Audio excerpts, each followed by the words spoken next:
near Austin Highway and Loop 410. You can see a lot of first responders there on the scene. Looks like flares have been set up blocking off an area. We don't know exactly what led up to this crash or the extent of any injuries involved, but you can see traffic definitely shut down here as police investigate exactly what happened. We're going to try to gather more information and bring it to you as soon as those details become available.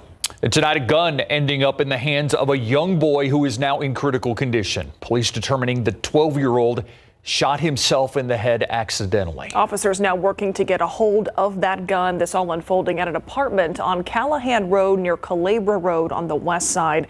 Police saying the boy's brother witnessed the moment the gun went off.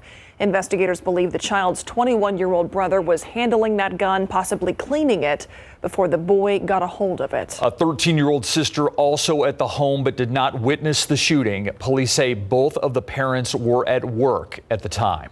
Officers are still in the early part of their investigation. They have not announced any charges as of yet. New details tonight in a murder behind a boarded up bakery. The mother of the man found dead behind Lulu's Bakery and Cafe now sharing her story in hopes of getting justice for her son. The person who killed Michael Lane on Monday is still on the run. The night team's Stephen Cavazos with a mother's plea.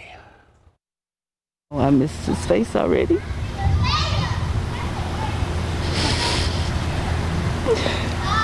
I'm sorry. Vicki Lane's world was changed forever this week.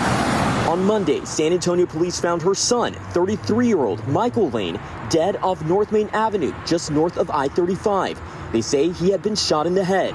The one question now etched in her mind is why. What person would do this to him, and what did he do to that person that made him want to kill him? Police discovered several shell casings outside this Lulu's Bakery and Cafe where Michael's body was also discovered. But since then, no arrests have been made. But his mother is hoping for answers. I want justice for Michael. He didn't deserve this.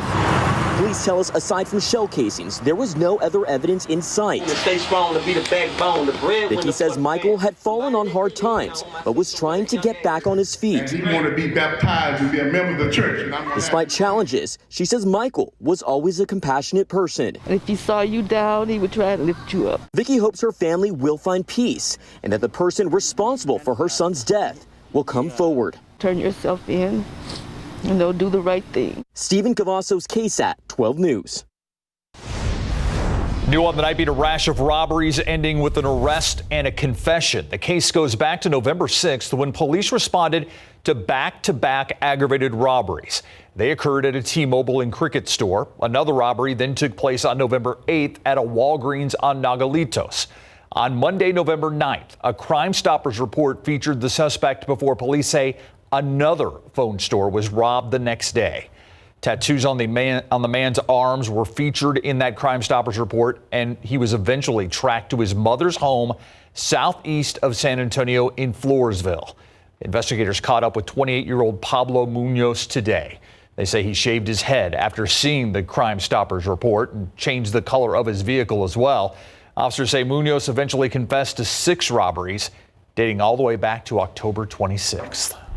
A huge meth bust, another big story happening today. Surveillance leading investigators to pull over 39-year-old Jose Hernandez, who was traveling from Mexico. Meth and information uncovered during that traffic stop at Highway 281 in Bitters then led to authorities to a home on Lake Grove in northeast Bexar County. Inside were millions of dollars worth of meth and heroin. The Bexar County Sheriff's Office calling it the largest local meth bust in its history. The home also believed to house a makeshift lab that made the illegal drugs. Cases of coronavirus continue to rise here at home. The 7-day average now at 300 tonight, which more accurately tracks daily data. That's a rise of 17 from just yesterday. And 6 more deaths also reported today. In our hospitals, 353 COVID-19 patients remain hospitalized. That includes 62 patients from El Paso. 126 people are in the intensive care unit. 61 people tonight are on ventilators. In comparison to the rest of the country, Metro Health says our cases are rising 3 times slower than the rest of the nation, largely because we wear our mask, stay 6 feet apart, and wash our hands. You're also encouraged to get tested if you're not feeling well. Tonight, Nevada's governor testing positive for COVID-19. The 66-year-old, the fifth governor to report testing positive for the coronavirus just this year. Meanwhile, New Mexico ordering all non-essential businesses to shut down for 2 weeks. It's the same case in Oregon. Meanwhile, President Donald Trump today saying the nation will not go under a lockdown under his administration. ABC News projecting Joe Biden to win Georgia and Arizona. President Trump projected to take North Carolina. The Electoral College vote now stands at 306 for President-elect Joe Biden, 232 for President Donald Trump. Now to a program aimed at helping foster and adopted youth earn a university degree. Fernando Jaquez is one of the first students to graduate from Texas A&M San Antonio's FATE program. The program has already helped more than 50 students in its first year. The Night Team's Tiffany Huertas shares his success story. When we age out of foster or, we come out of foster homes, it's like goodbye. At 10 years old, Fernando Jaquez entered the foster care system. I prayed every single day when I was taken away from my family. It was one of, if not the hardest thing I've ever had to do. He was eventually adopted by his grandmother and was motivated to succeed. First time high school graduate in my family. He recently graduated from Texas A&M San Antonio and is now pursuing his master's. But Jaquez says this wouldn't be possible if it wasn't for the Fostering Assistance Transitions and Education, or FATE program. He came to the office and he wanted to go to graduate school, and he was looking for loans or scholarships or something to pay for school. And I said, well, aren't you using the waiver? Thanks to the FATE program, Jaquez learned about a waiver that is provided by the state that helps pay for education for children who go through the foster care system. The FATE program provides mentoring and basic needs, including food, school supplies, and hygiene products. The program that started in November 2019 aims to increase college admission and graduation rates of foster and adopted youth. In the state of Texas, only about 3% of that population graduate from college, so we're trying to change that. In year one of the program, they supported 56 students. This year, they have identified and reached out to 68 students. I think there should be more awareness for kids that, come up through the foster system. Tiffany Huertas, KSAT 12 News. Still ahead on the Nightbeat, a push to make our roads safer. One San Antonio police officer sharing his story to help the effort, coming up.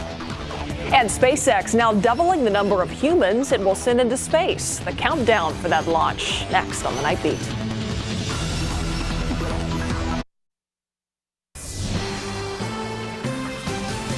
The dangers on Texas roadways continue to rise. One San Antonio police officer shared his story with TxDOT after he was nearly crushed to death. San Antonio police officer Michael Thornton remembered being on the upper deck of I-35 trying to change a tire on his patrol unit on a Friday night. While he and his team tried to work fast, danger struck. Looked up, heard the screeching brakes, looked up inside black Dodge Ram coming at the back of my police car at about 80 miles an hour. Was able to swing myself over and grab onto the concrete railing. Thornton almost fell over the edge of that overpass. He was pulled to safety, and while his life was saved, he realized his leg was not. The impact of the crash sent up his patrol car into him. He had to jump over the railing, as you heard him say, but not before the crash took his right leg below the knee. He's sharing his story in hopes of helping a TxDOT campaign to not only move over for emergency vehicles, but also to end the streak of deaths on Texas roadways. The last time no one was killed while on the road here in Texas was more than 20 years ago on November 7th in 2000. Meantime, another push to make our local roads safer. Temporary signs being installed along General McMullen at Rosedale Park and along San Pedro Avenue at San Pedro Springs Park. The signs mark traffic corridors where high concentrations of deadly crashes were outlined in San Antonio's latest Vision Zero report. That's the city's effort to get pedestrian fatalities down to zero. The signs will be up to honor World Remembrance Day on Sunday, which honors those who have lost their lives to these types of accidents. The two astronauts aboard SpaceX's first crew flight are cheering on the next space endeavor. This weekend, NASA and SpaceX will launch 4 astronauts into space. They're then set to spend 6 months on the International Space Station. The original launch day of October 31st postponed to allow extra time for hardware testing It was then scheduled for tomorrow, but high winds have pushed that back again until Sunday night in Florida. Look outside with live cam tonight, 75 degrees out there as we head towards a weekend. Hoping for some nice weather to enjoy, Adam. Yeah, and those clouds, you can kind of see them there. They've really settled in, and they're going to thicken up overnight tonight, and they'll drop as well. And that means some more fog, so another damp start to the day tomorrow. We do have some changes to talk about this weekend. Let's jump right into those changes. And that's our next cold front. That's going to be hitting us on Sunday morning. Not a strong front, but a noticeable cold front. It'll put a dent in our temperatures. We'll see our highs go from the 80s down into the 70s, and our morning temperatures will take a slide from the 60s down into the 40s. So by Monday morning, we'll have those crisp fall mornings back. Today, we started at 60. It's a good 9 degrees above average. Then we topped out at 82 degrees, the average being 73. And the next cold front really is just going to bring us back down near average again. But before then, you'll notice the humidity. You noticed it today, you'll notice it again tomorrow. Dew points are well into the 60s right now, so that mugginess is definitely in place. And as the temperature drops, it's going to about hit that dew point, and the air is going to saturate, and that means more fog and drizzle and dampness to start your day tomorrow. So early risers on Saturday, especially the early morning jogs, bike rides, it's going to be damp and you'll have some wet roadways and sidewalks. Keep that in mind. But by the afternoon, it'll be fine. 65, the dew point tomorrow, okay? But then look what happens as we get into Sunday. That cold front, it's going to sweep away that humidity very quickly. Temperatures now, some 60s in the hill country, 70s elsewhere. There is some cooler air out there, and that's farther to the north of us. You get up into the northern plains, and that's where temperatures are in the 30s at this hour. And we're going to just tap into some of that cooler air. A lot of moisture with our next system. It's actually coming into the Pacific Northwest. That's the next main weather maker that's going to help slide that cold front through town on Sunday. It's got a lot of moisture with it, but unfortunately, that moisture is going to stay to the north of us. Obviously, we could use it. We are in an exceptional drought, especially just west and southwest of San Antonio. But tomorrow, only fog and drizzle, that nuisance moisture in the morning. 66 to start, then up to 85 for the high temperature. And by the afternoon, we should have a decent amount of sunshine. On Sunday, we'll still be in the 60s once that front hits us in the morning, but around sunrise, that front hits, and you'll notice the wind picking up. It's going to be a gusty Sunday. Probably some north gusts up to about 30, 35 miles per hour. Humidity's gone for the majority of the day. We'll still make it into the 70s. And then next week, more seasonable and more fall-like with those morning readings. Back in the 40s. So if you like that crisp fall feeling to start the day at the bus stop or as you get ready for work, we'll have it. It'll be back. All right. Thanks, I'll Adam. take it. All right. So there is a challenger, a formidable one, to one of the unbeatens in town. The Johnson Jaguars are for real. They just defeated the team tonight. They have not been able to defeat the past 2 years. When we come back, we'll show you how they were able to do it almost from start to finish. And the playoffs are beginning for at least the 4A on down teams tonight. We'll let you know who stays and who goes coming up.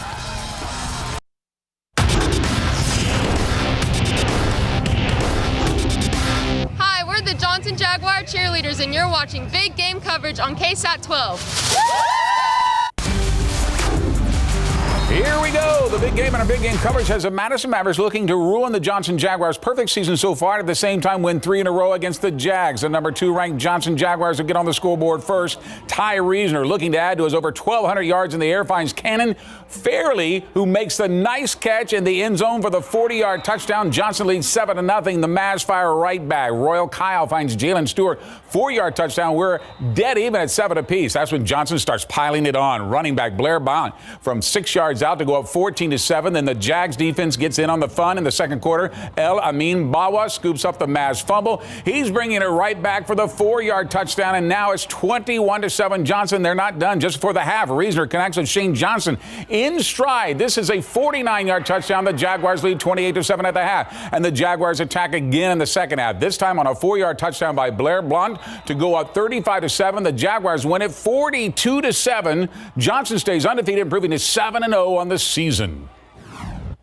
First and foremost, I want to give credit to the whole offensive line, everyone around me, the defense, special teams, the rest of the offense. We all played great. I guess you could say we answered when they when they got, positive plays, big plays, we came out with an answer. I'm really proud of my guys. Undefeated is great, but it just puts a bigger and bigger target on you. So we have to go to work every week and make sure that we're taking care of ourselves and getting ourselves ready to play each and every opponent. Congratulations, Johnson. This has been a rivalry game for years in San Antonio. Churchill Chargers facing the Lee Volunteers at Comalander Stadium. Churchill already up 7-0 in the second quarter. Lee trying to get even, but Churchill's Case Ellswick comes up with a great interception, and check out his return. He takes it deep into Lee territory. That's his second interception of the night to set up a touchdown for the Chargers. Michael Doty will take it in from 3 yards out, and it's a 14-0 Charger lead. The final from Comalander, and Churchill gets the big win, 43-7. The Steel Knights trying not to look past their showdown with Judson next week. Tonight going up against the Bobcats at South San. No score first quarter with a night strike. Wyatt Beagle has to escape the rush. He throws a great ball on the run to Cameron Regis for the 28-yard gain.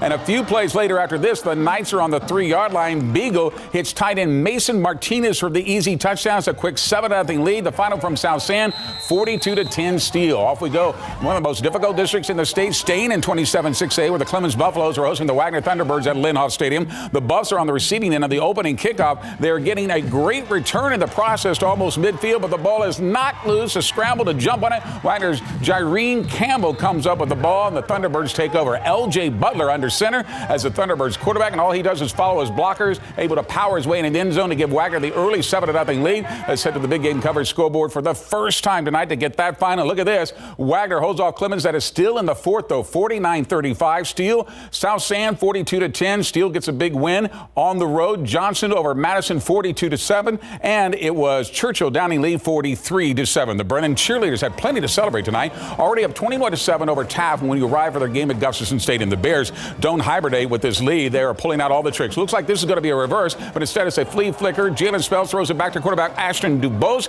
to Caleb McGarity, who was the first to take the handoff. He makes a spectacular catch on the sideline for the 25-yard gain inside the Taft red zone. A few plays later, the Bears cap off the drive from the goal line. Justino Escobar puts Brennan up 28-7. Let's see if that has gone final. It has. Brennan gets a win, 52-13. Now back to District 28-6A. Newcomer Clark hosting the Roseville Rough Riders at Fair Stadium. And the Rough Riders didn't waste any time getting into the end zone. Quarterback Dwayne Coleman drops back. It's Antonio Redmond crossing over the middle, and then he just takes off down the sideline.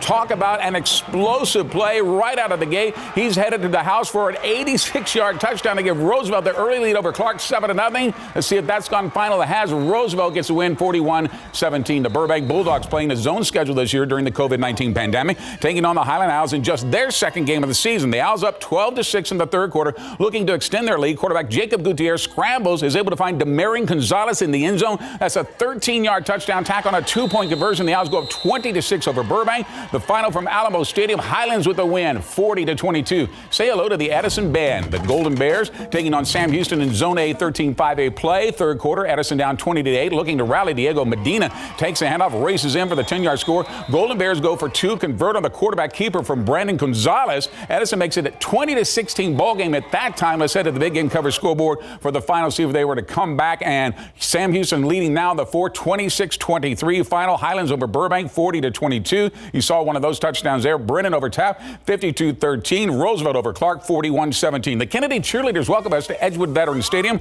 Rockets taking on Lanier, trying to rally from a 14-0 deficit late. This pass is intercepted by Xavier Tellez at the 1-yard line. But on the ensuing drive, Kennedy's Javier Trigo gets to the quarterback for the safety. Rockets trailing 14-2. Let's see if that has gone final. It has, and that's your final score, 14-2. This is what we like to see. Socially distanced cheerleaders welcome us to Dragon Stadium. Southwest hosting Laredo Martin. Dragons up 35-0 on the move. Quarterback Nathan Gomez looking for someone open downfield, decides to tuck and run with the ball, juking past a defender, following the blocker to the 32-yard line for a gain of 31. A few plays later, Jake Friesenheim takes a toss, scores to make it 42-0. Head back to the big game coverage scoreboard for that score and some more here. First, Central Catholic and Antonian. That game was canceled earlier in the week. Brownsville St. Joseph over St. Anthony, 54-27. That is a final. Lanier down in Kennedy, 14-2. And there's a final for Southwest over Laredo Martin, 58-0. While the 5A and 6A teams are still in the regular season, the playoffs are underway in the 4A on down. Fall City facing off against LaPrade tonight in Somerset. Class 2A playoffs. Battling Beavers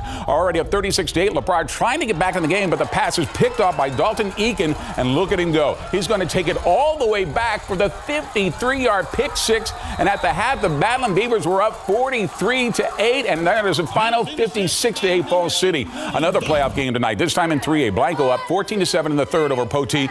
When we get there, could be an upset in the making, and they're going to extend their lead. Panthers running back Jackson Crease takes it in from 4 yards out. It's a 14-point lead, but Poteet fights right back. Quarterback Alexander Lockany drops back and launches the deep ball to Diego Puente in the end zone for the 20-yard touchdown. It's back to a 7-point contest. Back to the big game coverage scoreboard to find out who lives to play another day in that playoff game. And Blanco comes up with a big upset tonight, 35-20 over Poteet. Llano over Marion, ending Marion's season 49-14. Elsewhere, Falls City advances 56-8 over La Pryor, and Tehanas also advances over Luis 28-21. We have much more to come, including our more highlights and more scores from both regular season and playoff games, the big game coverage, road trip, and fan cam. But first, let's listen to the Polk Pirates marching band.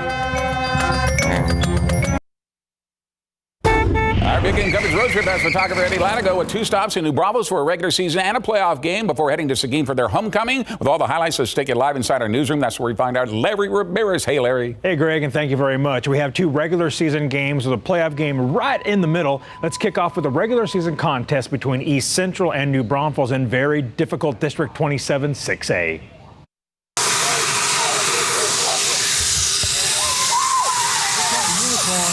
The huge Unicorn Tunnel unleashing his New Braunfels Unicorns onto the field to host the East Central Hornets. First quarter, New Braunfels quarterback Peyton Driggers looking to pass, has nowhere to go, so he takes off, spins out of a would-be tackle, and he finds the end zone for a 26-yard touchdown, and the Unicorns score first, 7-0. The Canyon Lake Hawk, he is shredded. Dude is buff. Canyon Lake faced Lavernia at New Braunfels Canyon in 4A D1 by-district playoffs. Second quarter, Hawks up 14-7, and with the ball, Jesse Horner takes the handoff, breaks through the line, and he's coming right at us. Nice run, 30-yard touchdown, and Canyon Lake Hawks go up 21-7. Back to regular season play. McCollum Cowboys playing at the Seguin Matadors in District 12 5A1.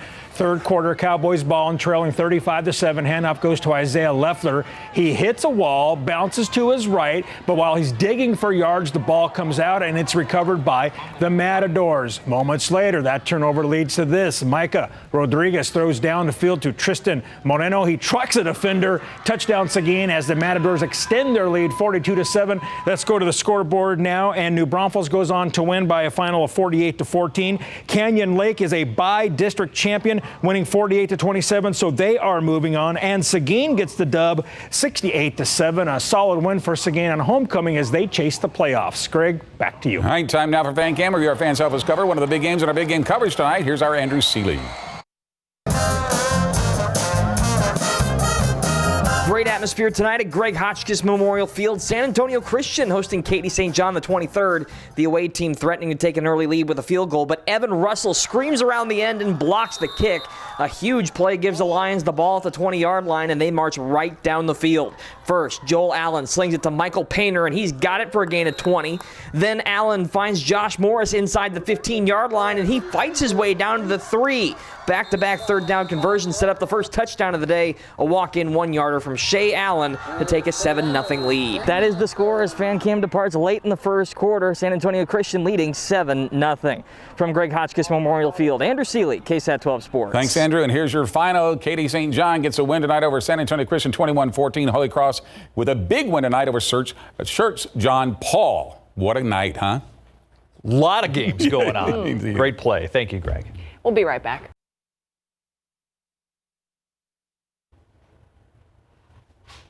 And looking at the forecast, it's really going to cool off next week. Down in the 40s in the morning and in the 70s at night. Yeah, I heard there's a cold front coming in on Sunday. Somebody's already got his mask on. He's got like 1 foot out of the studio. Mask on, mic off. He is ready for the weekend. Everybody. I'm still here. My batteries ran out. Thank you very much. For the record, he is over there calibrating thermometers, so he is doing that. He was pretty excited yesterday about the whole Christmas ornament thing, so his batteries probably did run out. Did. I swear. Good morning, San Antonio at 6 a.m. That's a way to end a week. There it is.